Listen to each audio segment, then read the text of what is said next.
Thanks for coming such early morning, but it's time to wake up. So my name is Toshihiko Suyama. I worked for DNA Asia Pacific Holdings. That is Singapore subsidiary of DNA. As you may know, DNA operates mobile game, which is the largest mobile social gaming platform in Japan. And I'm based in Singapore, and I work with some Southeast Asian and South Asian developers to support their game to distribute our platform, including Japan. So today, I'd like to introduce my experience of the difference between Japanese social game development and Southeast Asian developers. Okay? So this is just my self-introduction. Now, I'm the Southeast Asian Games Production Alliance Director in DNA. And before that, I was in-house development team in DNA Japan. And I also have experience in mobile game community. So anyway, as you may know, Japanese social gaming market growth is very, very rapidly. We just have 4 or 5 years experience, but now it becomes $5.8 billion. And that is actually surpassed the console software market in Japan. So I can say that is really, really big market. And the interesting point is, actually the market is really high ARPU. ARPU means the average revenue per active user. In the monthly, for example, in our platform, that's called mobile game, not the mobile or mobile. But our platform monthly ARPU is around $12. And compare with the US successful social gaming company, our ARPU is 18 times higher. So in addition, several games in our platform and over $10 million per month.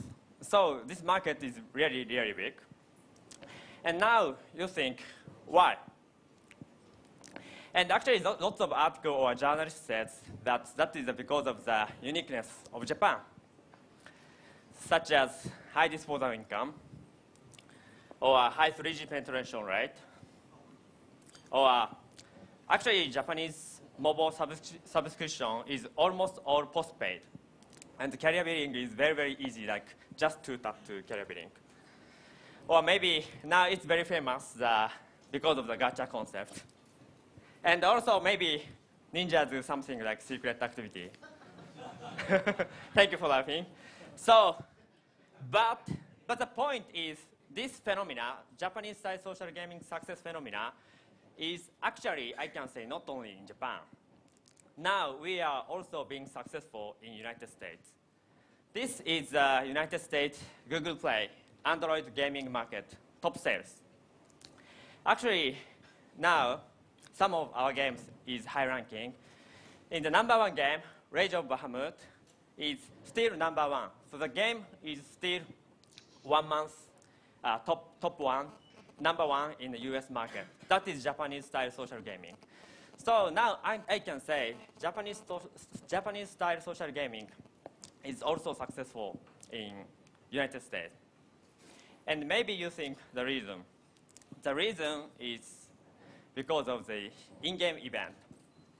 So I want to introduce what is in-game event. So this is Japanese mobile game platform's farming game in Japan.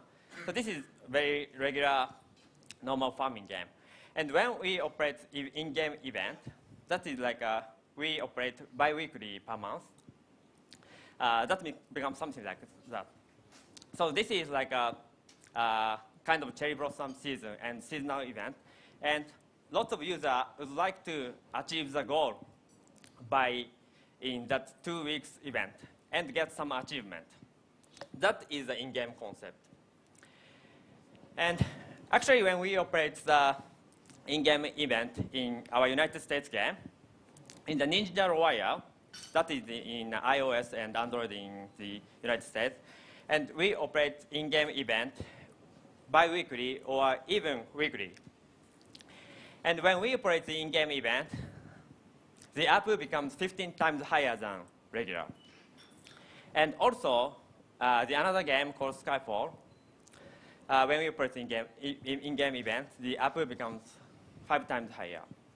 So now you guys understand the in-game event is really important. And that is key success factor of the Japanese social gaming, Japanese style social gaming. So today, I want to talk about that. So the true story, the success of Japanese social game, Japanese style social gaming is driven by in-game events.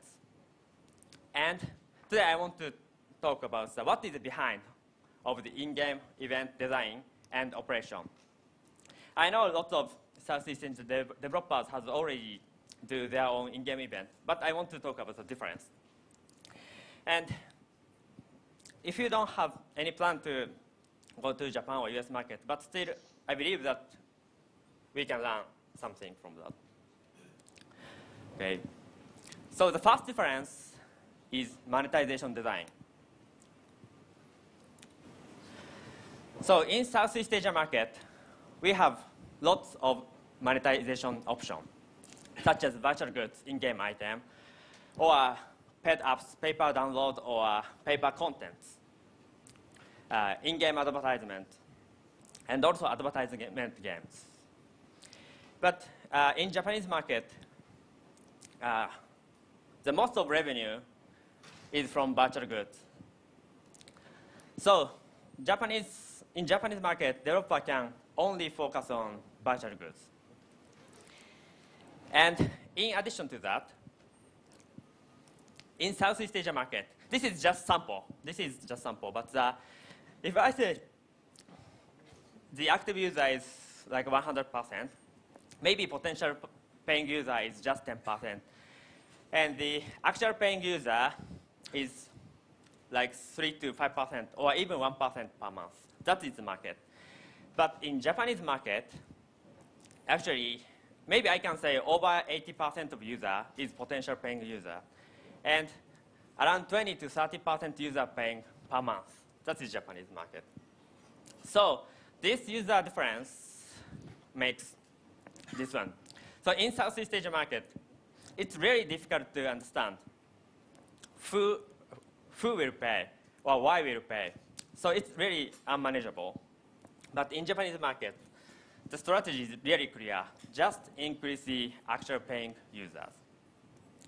So that market difference makes the another monetization point. So in Southeast Asia, we need to prepare the broad variety of virtual goods. Even if you want to sell the virtual goods, you need to prepare a broad variety. So such as like pets, buildings, avatars, pet foods, pet accessories, and so on. You need to prepare lots of things. Because you don't know why and who will pay. But in Japan market, we just prepare parameter enhancement items such as like a weapon or something like that, and stamina refillment. So because of that, in Southeast Asia, it's very difficult to control the all monetization point because it's very, very broad options. But in Japan, because we just can focus these two things, this parameter enhancement and stamina refill, so it's really easy to manage. And this difference makes the way to Japanese social game very, very lean and simple. So this is the way to manage. This is just an example. But usually, we divide the user segment like below. For this example, I divide the three, like paying heavy users, paying normal users, or non-paying users. But usually, we divide like a 4 or 5. And important point is we set the goal of each segment. And the goal is not only the kind of revenue expectation, but also the feeling of the users, of course. And we make the plan, day-to-day plan to what they should achieve. So for example, I want to introduce paying heavy users. In the paying heavy users, they do not satisfy only the achieve the event goal, but also they want to become the number one. They want to become the higher ranking. They want to defeat the higher ranking users. So what we do is we motivate competition with same level user. So what we do is increase battle against the same level or even higher ranked users. But for the first 3 days, so event is operating in 14 days. So first 3 days, what we need to do is not so much the paying heavy users. The first 3 days is we only focus on make the paying heavy user in a higher ranking. So we control the matching of the users to easy to make them to higher ranked. And then after they become the higher ranked, they can compete with each other. So that kind of control of user or control parameter, when we operate the event, we do that day to day, or I can say we do that hour to hour. That is one of the things. So now I want to explain the second difference. That is team organization.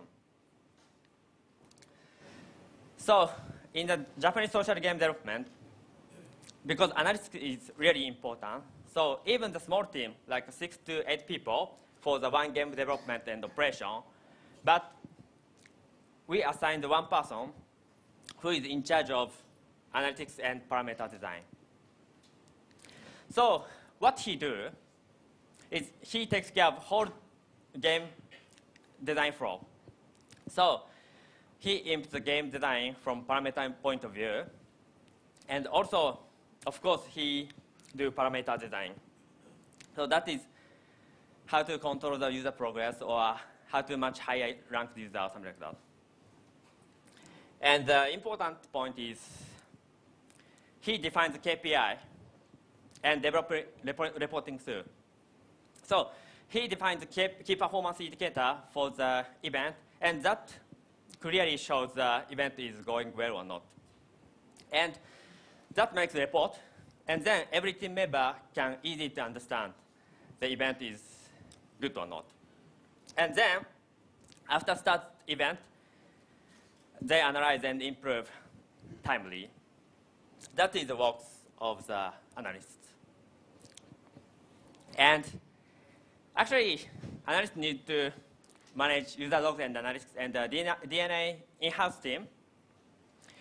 We analyze 1.2 terabyte logs per day. It's very huge. And this is the example of the logs. This is the log of the consumption of virtual currency. We see the demographic information such as who, or when, which device, what item they buy, how many, how much spent. But also we see the occasion, situation, such as what is the user level, what is the remaining stamina. Are they encountering the boss? Are they in a limited time, or are they in a higher ranking? So we analyze that kind of log, and then we understand why they pay or why user active, why user do such kind of activity. And the point of the analyst is, of course, if you guys hire the good data mining background guy, it's really good, but sometimes it's really difficult. And actually, in DNA in-house team, actually the professional background of analysts is not defined. So some are from business consultant, some are from marketing research, and even some are from sales. So the important point is assign one analyst per team. That is important. And one more important thing.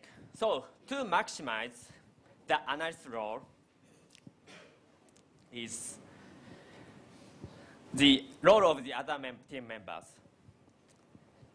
So really important thing is every team member, even the artists or engineers, have to understand the KPIs, have to know the KPIs. And then the really fast event operation becomes possible. So now I want to share the daily activity of the very usual event operation. Like 7 a.m. No, nobody in the company, okay. Nobody in the company, just event logs and KPI reports are sent to the all team members. All team members' mailbox includes the artists or engineers or every producer, okay? And the 9 a.m., it's quite normal time. Analyst looks the logs and understand, oh, user boarding of this event. We have to do something. And actually, at the same timing, when every team member comes and understand to see the report, they understand everything, same as analysis. So in 10 a.m., there's a kind of team assembly, morning assembly in the team. And team decides at the new stage of the event by the end of that day. And 5 p.m., launch the new stage of the event. Sometimes not the 5 p.m. But this kind of fast operation is key of the event operation. Okay. So finally, I want to talk about time management. So this is a monthly sales trend sample of the Japanese social game. So the first means the first day of the month. So usually, the first day of the month, the revenue becomes like a 300%. That is because of the Japanese mobile carrier billing system. Every carrier billing is reset in the end of the month. So the first day, every consumer can pay lots. So the beginning of the day is really important. So if we miss the first day, we lose the 10% revenue. So our event operation becomes really, really strictly scheduled. Like from first day to 14 days, we do the first event. And just 2 days or 3 day rest from 16th to 29th, we do another event. And then from the end of the month to the next 14th day, we do the event. Something like that. This is the operation. And we keep that operation every month. We mean the Japanese social game developer. And actually, the way to keep that schedule is just we use the common methods such as day-to-day schedule or morning assembly, or sometimes we use a Scrum or something like that. So unfortunately, only hard work, only overtime work can solve the problem. Thank you. Okay. So this three difference is what I can see work with Southeast Asian or South Asian developers. But actually, some of partners has already distributed their game to our platform. So let's see the actual result from the actual result of the Southeast Asia developer. So after launch, they launched the Japanese mortgage platform with our support. The ARPU, average revenue per become user, becomes almost 700% in 6 months. After launch, they start running event in second month. And then they improve parameter design. And from 3rd month to 5 months, they are a bit struggling time management. But finally, they can get 700%. And now, they are still going up. So I can say Southeast Asian or South Asian developer can be successful in Japan market. Yes, we can. Thank you. It's a bit old. So now, I believe I see your face. You guys are eager to going to Japanese market or our platform. So I want to introduce our platform introduction, okay? So we have 4 platforms. Japanese one, that is the largest in Japan 40 million users. And global one, especially we focus on US. Now we are being successful, as I told. And in China, we have a partnership with major Chinese players such as Sina Weibo. And in Korea, we just launched this February and co-branded with Dome, which is one of the largest portal in Korea. So each platform, I believe that we do proper strategy, and we have a lot of opportunity. And we more focus on Android and iOS. So let's go to the big market with mobile game platform. And definitely, we can support with our knowledge and experience. And one more thing.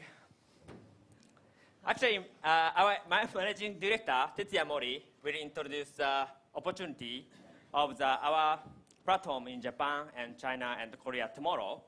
More detailed information. So please do not miss that presentation. Thank you.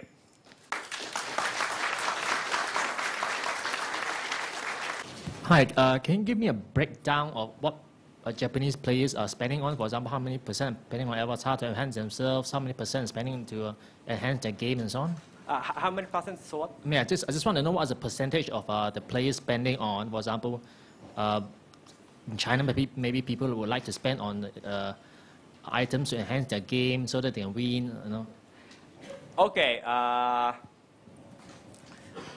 So for the paying users, I can say almost all users spending the money in the parameter enhancement items, such as like a weapon or something like that.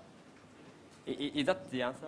How many percent are spending on things like decorations to decorate the avatar? Sorry again.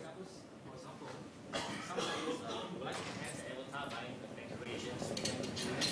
Okay, so now, actually, as you may know, in Japan, like card battle type game is really popular, and like a decoration type game, or that kind of like a decorate building or avatar kind of game is not so popular.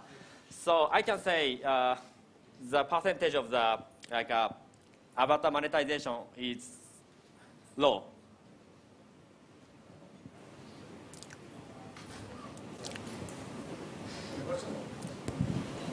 Yeah, so I have this question. Earlier when you were giving the example of at the beginning of the day when after you get the analysis of the results and it's not going well and you want to create a new level for the game. Yeah. And at the end of the day you get the level. So is it a live update or do you have to have maintenance or something? Sorry, what do I mean, when you update the game with the new level, do you have to take it offline? Or it's just live update? Oh, that is live update. Oh, because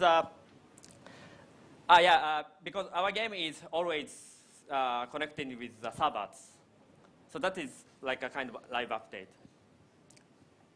And also like changing parameters like hour to hour. I'm asking about the size of the team that you assign 8 persons to manage one game. Yeah. Is the size of the management team compared to the size of the customer? Can will we increase the size of the team to handle the more customer, or only 8 persons is okay? Sorry. Okay. You said about the management team that consists of the 8 persons. Only 8 persons. 1 analysis, 3, 4 engineering. Okay. This size of team can handle any size of the customer? No. For example, that is the example of the feature phone or smartphone browser game. So if you develop a PC game, maybe you need more person. But what I want to say is assign the one parameter guy. So the team itself becomes sometimes like 15 or 20. Or yeah.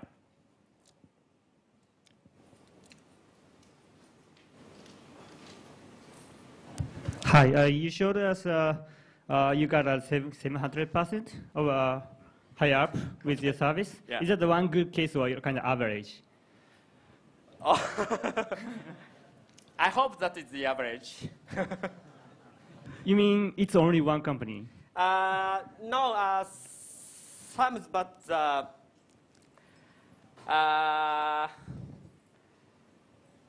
okay, I can say. I hope that is average. Yeah. Thank you anyway. Hi, can you give some data on the gender and age group of the paying user? Is it the female users who are paying more, or is it the male users? I can say only in Japanese market, Yeah, but in Japanese market, I can say male is more paying. Okay. Yeah. And any age group? In terms of age group, the like a 30 or 40 is most paying user. I think that is the two reasons. One reason is because of the Japanese population pyramid. 30 or 40 is they have more. majority, and the another reason is they can spend money. Okay. Yeah. Okay. Thank you. That's Hi, good morning. Good morning. I know that there are already very good, excellent game designers in Japan. And do you think there are still any chances for foreign developers who just want to enter the Japanese market and who doesn't know Japanese market very well? So in terms of the like a game design or that kind of thing, I can say you can do that, but sometimes the Japanese artwork is a bit tricky. Like Japanese manga style or that kind of artwork is very unique and it's very polished. Yeah. So I think some of like this region's developer is struggle with that kind of problem. But game design wise, it's no problem. All right. Thank you very much. Hi, great. Thank you, Mr. Suyama.